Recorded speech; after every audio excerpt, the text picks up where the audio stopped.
So this video is a bit of an update because I've been away for a little while now. Good news is I'm hoping to get back into a semi-regular update schedule. At least that's my current goal, which also means I need to kick myself into a more productive state in order to create something to upload, which is good news. I think that'll be a good thing for me to do right now in my life.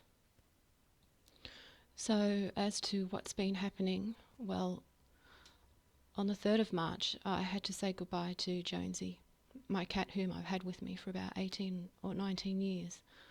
It hit me really hard. He was so integral to my daily routine that when he was gone, I really didn't know what to do. I knew it was going to take some time, and I'm glad to say I'm in a better place now, at least than I was a month ago. But, oh boy, it was the hardest decision I've had to make so far. I know in the end I did the right thing, but I just didn't want to let him go. He spent more time with me than anyone else, and I mean, I only interact with 2 other people in my life. One of them I live with. So he really filled that spot in my heart. He was so affectionate to me, and I think he knew I needed it, and he was there for me to give it back. He followed he he he followed me around all day when he wasn't sleeping, and but he came to me. He was just always there. If I was crying, he'd poke his head around the corner and come up to me and give me kisses. And just his presence was a comfort to me. Also, the fact that I had to still get up and look after him, even when I had trouble looking after myself. He was the first thing I would take care of in the morning, every morning. So you can get an idea of how much we were a team. It left a big hole, a really big hole.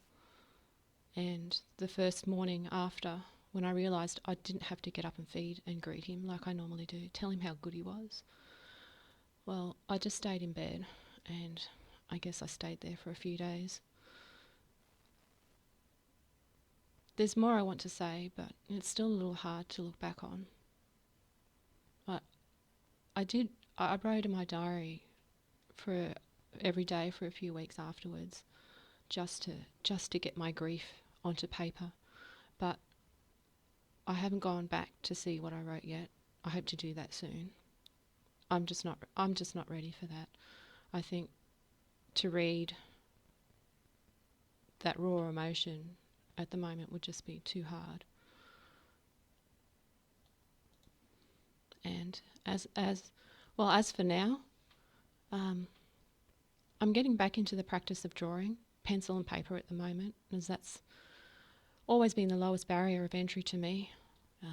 You can just pick up a pencil and a piece of paper from the printer and away you go. Hopefully soon I'll start painting again.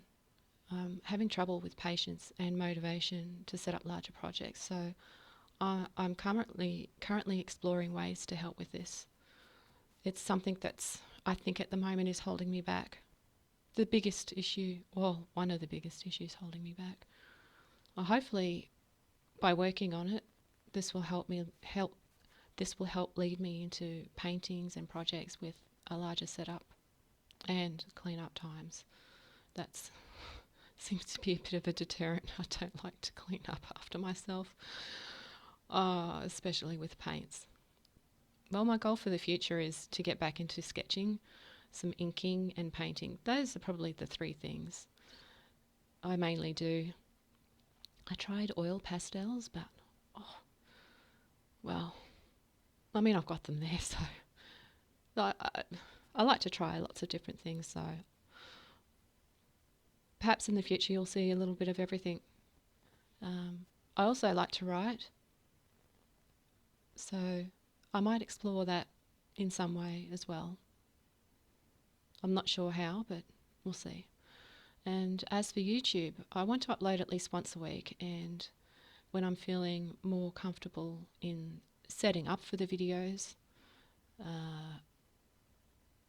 Maybe I'll do it twice a week. We'll see. Anyway, thanks for listening and watching. I really hope to see you in future videos. Yeah, that sounds nice.